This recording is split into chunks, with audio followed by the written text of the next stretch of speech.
कश्मीर के नागरिकों के साथ अत्याचार कर रहे हैं, प्रताड़ना कर रहे हैं। हम आपको चेतावनी देते हैं। आप झंडे लेके आ गए, आप झंडा भी 20 रुपए का बेच रहे हैं। प्रधानमंत्री जी ने 22 करोड़ घरों पर तिरंगा लगाने की बात की, उनको घर देने की बात की थी। बताइए आज प्रधानमंत्री जी कि आपने 22 करोड़ गरीब जनता को तो घर देने की बात की थी, फिर झंडा कहां से आ गया कि 22 करोड़ लोगों को उनका घर दो, फौजी भाड़े पे रहेगा क्या? हम ये पूछना चाहते हैं। और फिर एक जुमला आ गया अग्निवीरों का। इस वक्त हमारे साथ कांग्रेस पार्टी के लीडर हैं अश्वनी होंडा। इनसे बात करेंगे 370 धारा को लेकर, इनसे बात करेंगे।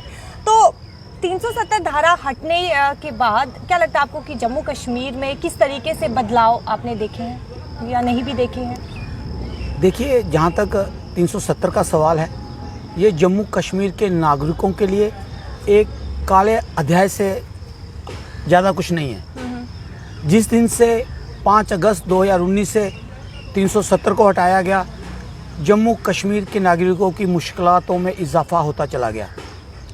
आज आप देखिए कि जम्मू कश्मीर का हर अवाम पूरी तरह से सड़कों पे है, चाहे वो युवाओं को लेकर हो, चाहे लोग रोज़गार को लेकर हों, या फिर आतंकवाद या सुरक्षा को लेकर हो।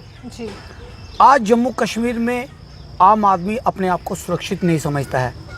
आज आम आदमी अपने आप को बेरोज़गार समझता है, उसके पास काम नहीं है। और जो वादे जम्मू कश्मीर के संदर्भ में 370 हटाने से पहले किए गए, वो सारे झूठे साबित हुए हैं अभी तक।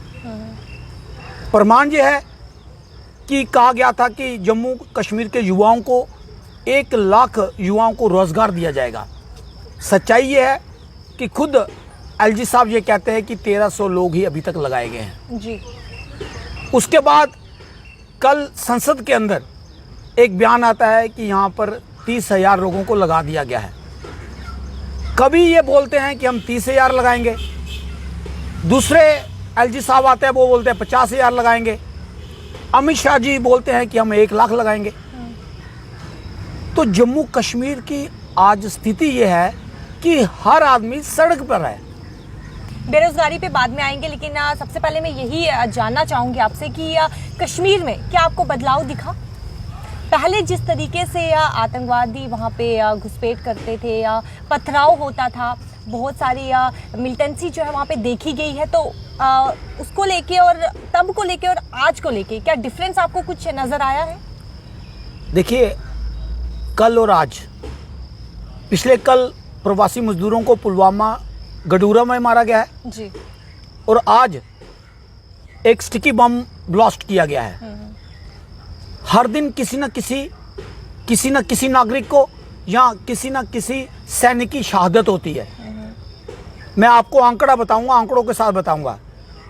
जब से 5 अगस्त 2019 से आज तक जो जम्मू कश्मीर में नागरिकों की मरने की संख्या जो है वो लगभग 128 है सिविलियंस की, और इतनी ही संख्या जो है वो हमारे पुलिसकर्मी, आर्मी, वेल्ड फोर्स के लोगों की शहादत है।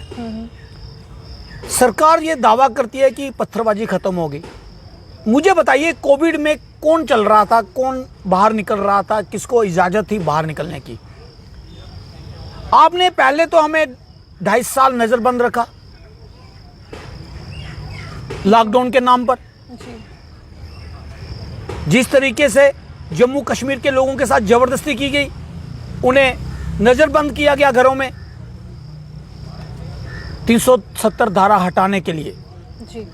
कोविड तो मैं बाद की बात करूंगा, जम्मू कश्मीर के नागरिकों को आपने पूरे विश्व से काट के रखा।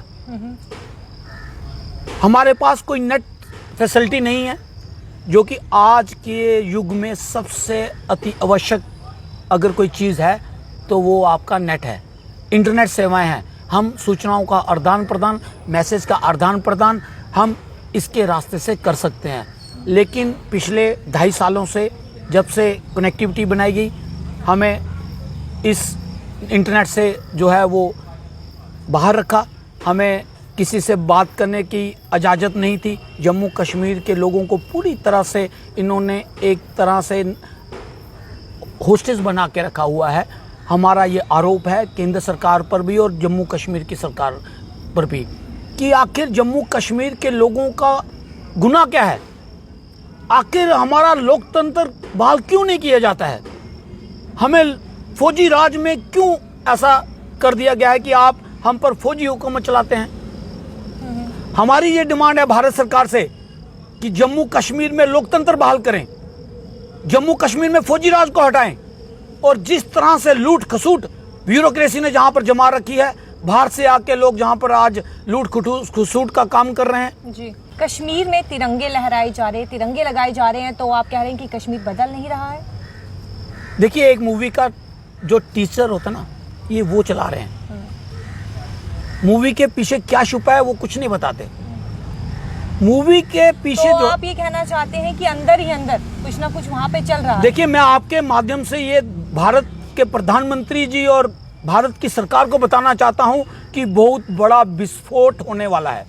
जी, जिस तरीके से आप जम्मू कश्मीर के नागरिकों के साथ अत्याचार कर रहे हैं, प्रताड़ना कर रहे हैं, हम आपको चेतावनी देते हैं, अगर जम्मू कश्मीर के लोगों के आवाम के हकों की रक्षा नहीं हुई, उनके हकूक वापस नहीं हुए, तो जम्मू कश्मीर में आने वाले दिनों में जो आप परिस्थितियां जम्मू कश्मीर के अंदर बना रहे हैं, ये आपके लिए विस्फोटक साबित होने वाली हैं। क्योंकि जम्मू कश्मीर का आवाम पहले से 30 साल से आतंकवाद झेल रहा है और उसके बाद आपकी इन गलत की नीतियों की वजह से ये प्रताड़ना झेल रहा है। अब जम्मू कश्मीर का युवा वो सहन करने को तैयार नहीं है, जिस तरीके से आपने उनको बेरोजगारी की लत में डाल दिया है। हर घर तिरंगा का अभियान चल रहा है, तो उस पर क्या कुछ कहेंगे आप?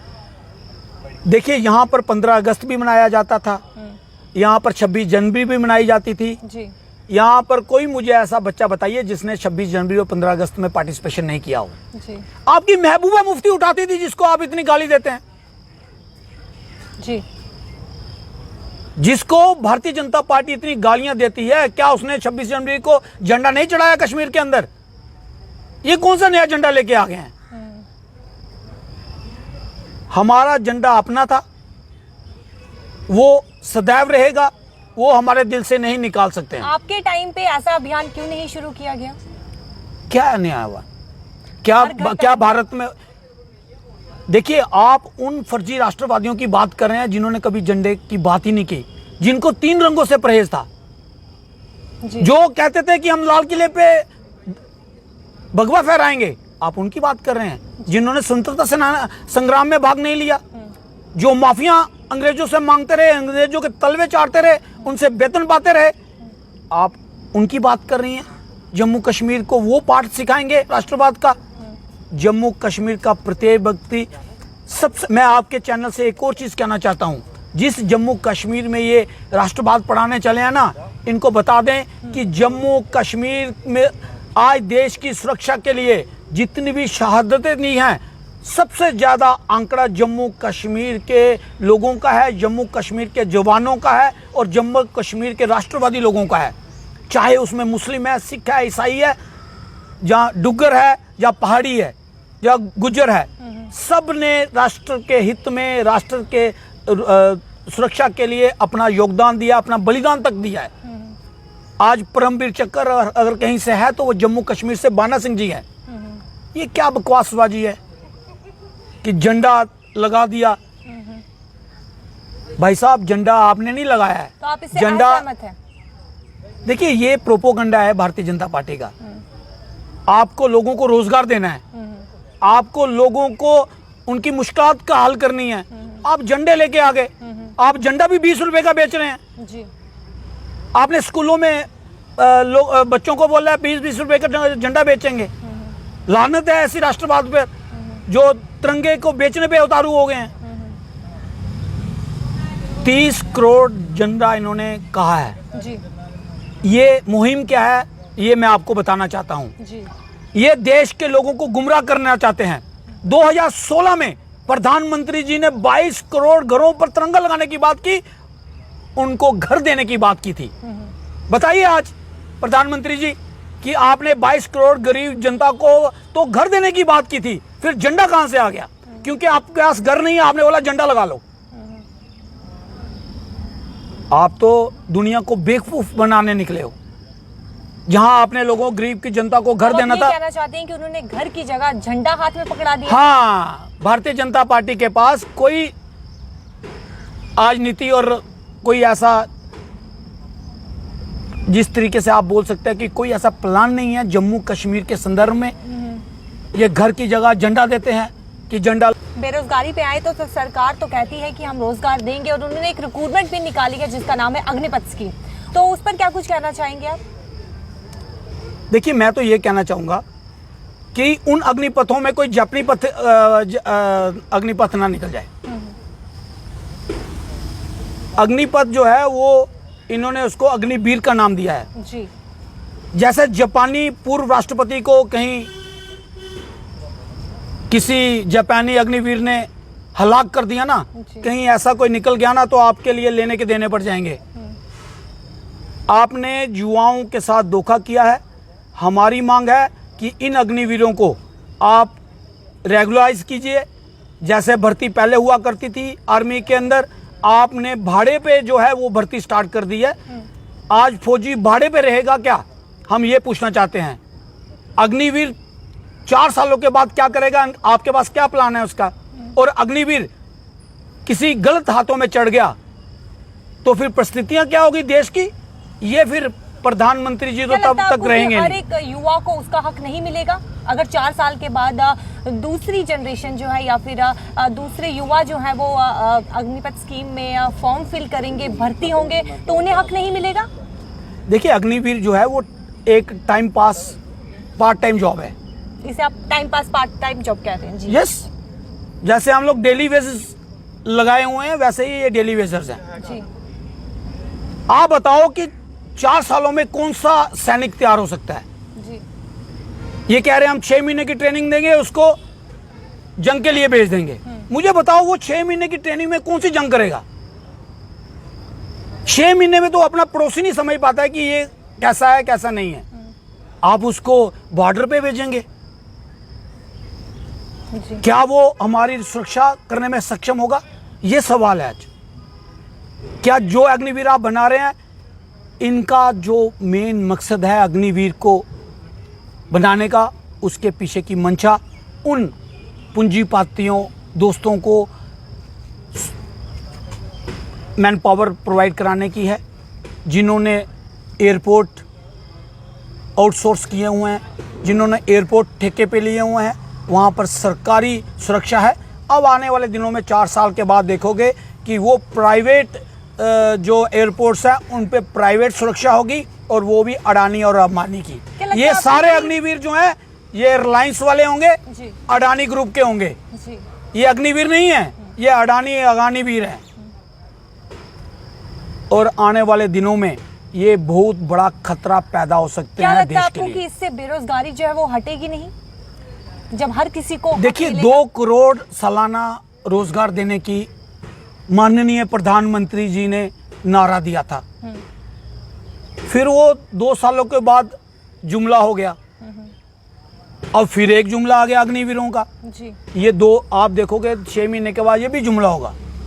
हम ये कह रहे हैं कि जिस अग्निवीर को आप तैयार कर रहे हैं वो आने वाले दिनों में कहीं देश की सुरक्षा के लिए गलत साबित ना हो, खतरनाक साबित ना हो, इसका ध्यान रखें। ये प्रयोग मत करें, इस तरह के प्रयोग देश के लिए घातक सिद्ध हो सकते हैं। ये थे हमारे साथ अश्वनी होंडा। इनका क्या कुछ विचार है आपने सुना। अब आप भी अपनी राय जो है वो जरूर रखिएगा और बताइएगा कि आप इनकी राय से सहमत हैं या नहीं।